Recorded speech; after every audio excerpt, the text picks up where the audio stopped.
tips penelusuran informasi. Mulai next. Nah, kalian pasti pernah bingung kan kalau misalnya dapat tugas dari dosen. Pasti kayak gimana cara ngerjainnya, gimana cara mendapatkan informasi. Nah, kali ini kami bakal memberi tipsnya kepada adik-adik di sini supaya gampang mengerjain tugasnya. Nah, ini adalah suatu metode literasi informasi yang dikembangkan oleh dua pakar.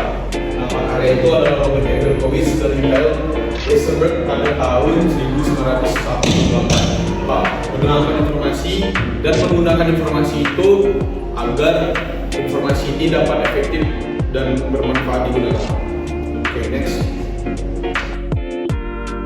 Jadi di langkah pertama itu adalah text definition atau perumusan masalah, di mana ketika kita dapat tugas ini dari dosen, terus kita harus merumuskan masalah dulu.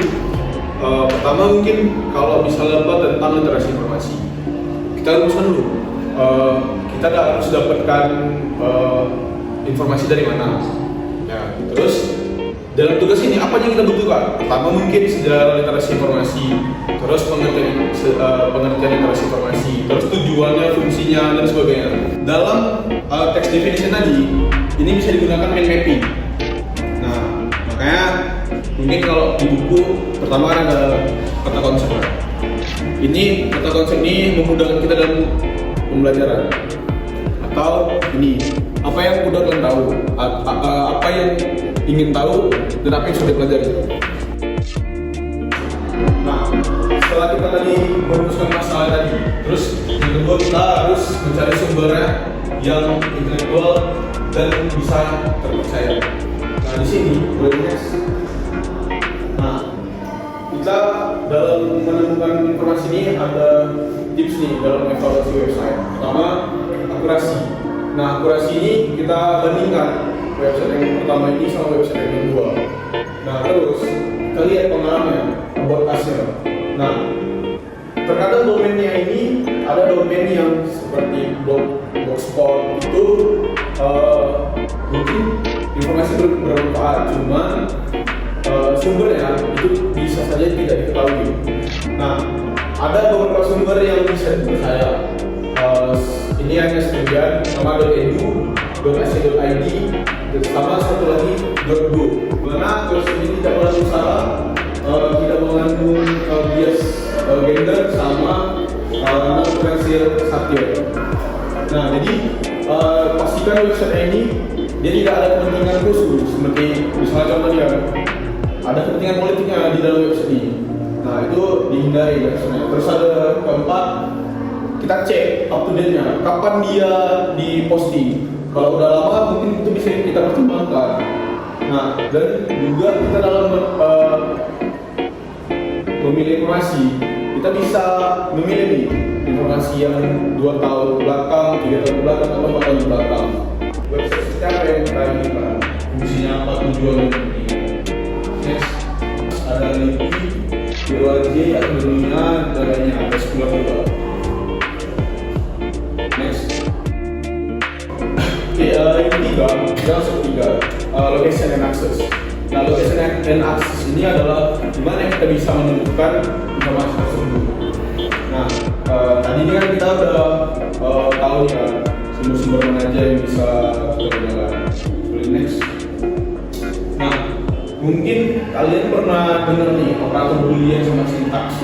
Jadi ketika kalian dalam mencari di Google atau mesin pencarian seperti Yahoo dan sebagainya, bisa kalian gunakan operator boolean. Mungkin kalian ingin mencari kata-kata yang serupa, misalnya melukis dan menggambar. Kalian bisa menggunakan melukis, atau dan menggambar. Jadi website yang tampil itu adalah website yang berhubungan melukis dan menggambar. Nah, jadi kadang kan kita kayak bingung ya, pengen cari yang ini biar cepat berubah, cuma ketemu satu kata lagi yang ketemu. Jadi bisa digunakan atau or. Kalian mau menemukan yang lukisnya atau menggambarnya, bisa menggunakan or atau. Nah, tanda petik ini sudah dipastikan ada di dalam sebuah jurnal atau website. Jadi misalnya strategi pencarian informasi dalam tanda petik. Jadi pastikan yang timbul itu pasti ada strategi pencarian informasi. Bill Gates sebenarnya apa? Nah, Microsoft. Jadi kan pengen mencari informasi berhubungan Bill Gates dengan Microsoft. Bisa buat Bill Gates versus miringnya Microsoft. Jadi informasi yang timbul itu adalah Bill Gates dan Microsoft. Nah, sintaks. Jadi misalnya kalian nih use of information, pengguna informasi. Nah, kira-kira kalian kalau pengguna informasi itu lebih suka dari mana? Google itu dia membaca banyak, kita lihat. Terus kalau Arvin TikTok itu mendengarkan. Terus ada lagi yang lain? Rizky Twitter berarti membaca kan, melihat ya. Nah jadi ada banyak informasi dalam pengguna informasi. Nah dalam next. Nah jadi dalam menemukan informasi ini kita juga harus menghindari informasi hoax. Jadi inilah kelima ini masuk di tahap sintaksis, di mana pemanfaatan informasi. Nah kira-kira siapa yang pernah ketika kalian udah mengumpulkan informasinya, terus informasi ini kalian ragamkan atau kalian videoin dalam tugas kalian. Misalnya ada tugas buat video. Terus sebelumnya kalian mengumpulkan informasi ya. Nah kalian pernah udah kalian mengumpulkan informasi terus kalian buat video? Atau tulis apa? Jadi sering ngapain? Bervideo tentang ya yang pertama Kamar lakukan ketika dapat tugasnya cari daftar pertanyaan, karena kan pakai audiensi dulu, baru buat daftar pertanyaan. Oke. Setelah pertanyaannya udah dapat, jangan bukan orang yang mau di audiensnya itu kayak apa udah dapat orang langsung dari sini? Enggak, dihubungi dulu. Sama dua aja perkenaan dengan ini. Oke, setelah Itu dia bertemu untuk wawancara. Tanya jawab mengenai apa yang jadi topiknya. Setelah itu sambil lihat video kan, edit. memang tahap kelima ini kan pemanfaatan informasi. Jadi tadi kan ada merumuskan masalah, merumuskan pertanyaannya.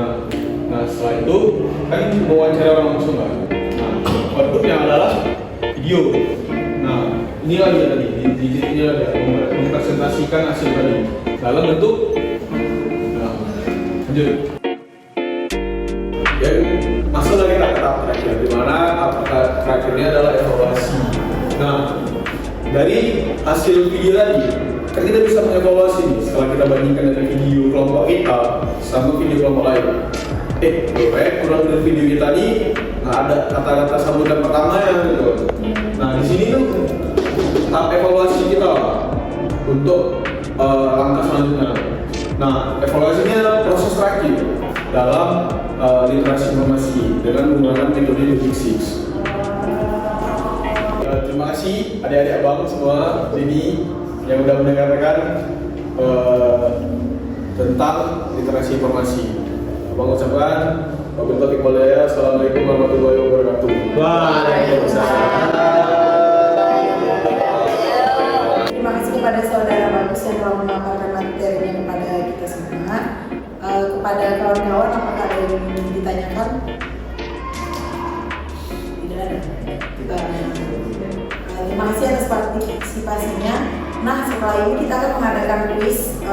Sebagaimana kan ini tugas mata kuliah TBMK gitu.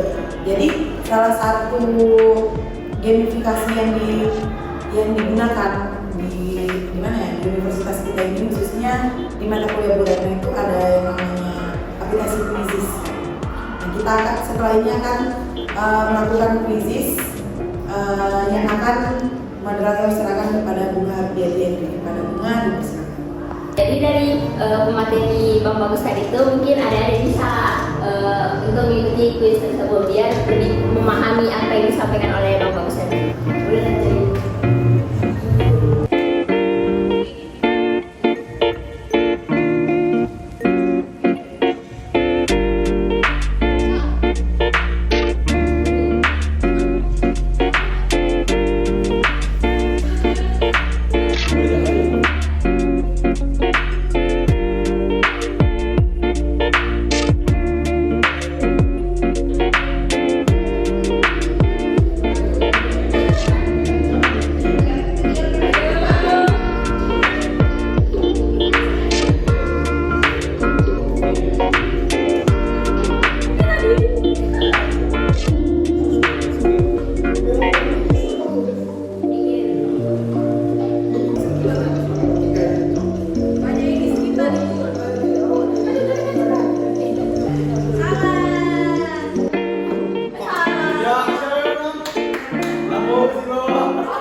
Bagaimana dengan kuisisnya kawan-kawan? Mantap, keren. Mantap. Nah, aplikasi kuisis ini adalah salah satu aplikasi gamifikasi yang bisa kita terapkan di pembelajaran kita, di mana yang belajar dan yang mengajar itu bisa berkomunikasi lebih baik gitu. Mungkin untuk sekian materi dari kami, jika ada kata-kata yang salah kami mohon maaf. Saya Nuraini Hasibuan